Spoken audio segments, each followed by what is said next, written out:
Adu data nubuatan Nabi. Saya Pendeta Henry Tandianta, Master of Bibliology Studies. Adu data yuk nubuatan Nabi. Maksudnya begini Bapak Ibu Saudara. Aku mau nanya, nabimu itu dipilih oleh Yesus atau bukan? Bukan Pak, lo kalau bukan kenapa kamu mencari-cari nubuatan nabimu di Alkitab? Matius 23 ayat 34, semua nabi itu diutus dipilih oleh Yesus. Efesus 4 ayat 11, nabi, rasul, pemberita Injil, gembala dan pengajar dipilih oleh Yesus. Pertanyaan saya, nabimu dipilih oleh Yesus apa tidak? Tidak Pak, lalu kenapa kalian mencari-cari mengkorek-korek nubuatan nabimu di Alkitab? Kagak ada hubungannya Pak. Saya ulang, apakah nabimu itu dipilih oleh Yesus?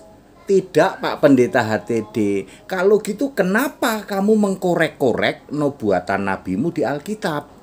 Nggak ada hubungannya. Astagfirullah. Malu dong. Nggak punya malu dia. Ya, nubuatan Nabi itu hanya ada 3.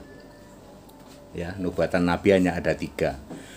Ulangan 18 ayat 15 dan 18. Seorang nabi seperti aku ya dari bangsa ini akan membebaskan umatku Israel.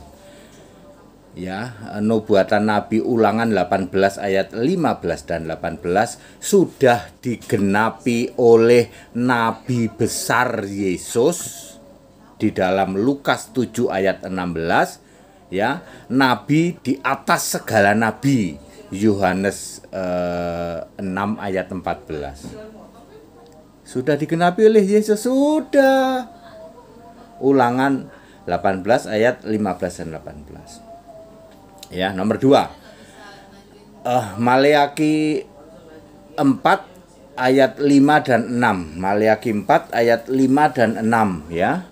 Itu nubuatan ya, kuasa Elia akan mengembalikan hati bapak-bapak kepada anaknya dan sebaliknya. Sudah digenapi oleh Yohanes Pembaptis, Lukas 1 ayat 17. Sudah clear itu. Nubuatan di dalam Maleaki 4 ayat 5 dan 6 sudah digenapi oleh Yohanes Pembaptis, Lukas 1 ayat 17. Ini dia yang belum digenapi. Wahyu 11 ayat 6 ya, akan ada kuasa Elia dan kuasa Musa. Ini belum digenapi nubuatan ini. Tapi sudah jelas itu akan menunjuk kepada kuasa Elia dan kuasa Musa. Nanti akan terjadi pada saat menjelang ya, menjelang dibangunnya Bait Allah ketiga ya, sekitar tahun 4950-an. Ya, belum digenapi. Jadi tinggal satu peluang itu ya, kuasa Elia dan kuasa Musa. Elia dan Musa itu dipilih oleh Yesus. Kembali ke pertanyaan, apakah nabimu dipilih oleh Yesus atau tidak? Tidak Pak Pendeta HTD. Kalau begitu apa kamu nggak punya malu mengkorek-korek Alkitab? Nabimu itu tidak ada hubungannya sama Alkitab. Astagfirullah. Ayo, ya, nggak ada hubungannya. Ya, nabimu dipilih Yesus enggak ya, nggak ada hubungannya sama Alkitab. Silahkan cari lagi sana di kitab-kitab lain ya, dikorek-korek ya. Nggak ada hubungannya sama Alkitab. Ya, mestinya malu dong, mestinya malu.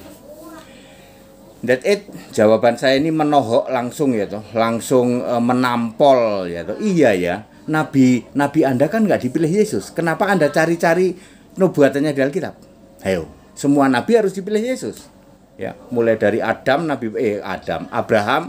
nabi pertama Abraham ya.